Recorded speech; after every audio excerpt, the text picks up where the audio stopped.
Hey, what's up guys, MKBHD here, back with a high-definition video review of an iKey audio high-performance microphone system, portable microphone, called the HDR7. So what you're looking at here is the unit itself. It's a handheld microphone with dual condenser mics, an LCD screen on the front, and a tripod mount on the bottom. And it's really something that you're going to see reporters bringing around. You're going to see people mount it when they're not going to use the built-in microphone on their camera. They'll mount this somewhere off screen in front of them to record their audio with this and feed that into their camera. So this is really a semi-professional sort of video recording, or audio recording device that you'll see a lot of YouTubers start to use, and you'll see a lot of video producers begin to use. The cardioid patterns on these microphones, as I can tell you from experience, make the sound very, very accurate.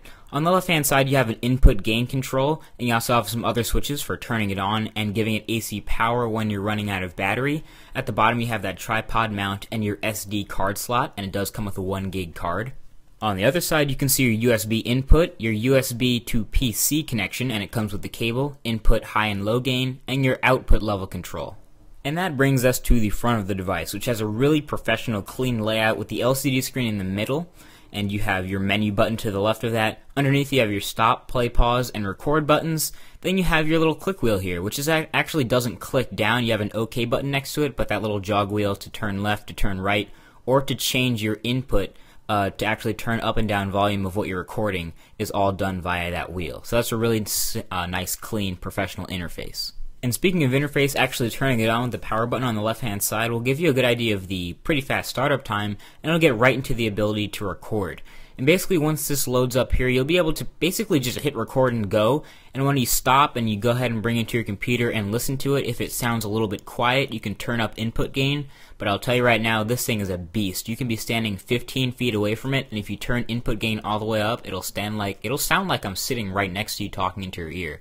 So I definitely recommend this for people who are recording things that are far away, or want a solution to the microphone on top of their camera that simply doesn't pick up their voice well enough. Say you get the Rode video mic for your camera and you point it at yourself and it's still too quiet. I'll recommend this, and you'll be able to put that pretty far away, out of sight from camera view, and still get very crisp, clean audio from the HDR7. So there's no doubt that the thing is top-notch hardware. You're going to be able to easily take recordings, and it's actually really simple and easy to use. If you've ever seen those things at interviews where they hold up to the person's mouth to talk, it'll be something like this. And the HDR7 is really a great solution for the built-in video mic on your camera. I've recently purchased the Canon T2i, and this is actually one of the last videos you will see that is not filmed with the Canon T2i, possibly the last. So this is definitely a solution I'm going to be utilizing to replace the Canon's built-in video mic. With the testing that I've gone on with this, I have to give this product a 9 out of 10 for just a phenomenal recording structure. Just the WAV format it records to, the customization of the interface, and the really powerful microphone all make it just a great product. The only negatives that I could find were that the battery life was somewhat disappointing, and that the shutdown time and delete time of certain files for some reason took a little bit longer than normal. But otherwise, this is going to be excellent for the beginning user, and definitely suggested and recommended by MKBHD. And if I could give it an editor's choice, if I was actually an editor of a website, well, I definitely would. So in the end, this has been MKBHD with an HDR7 review, and I'll talk to you guys in the next one. Peace.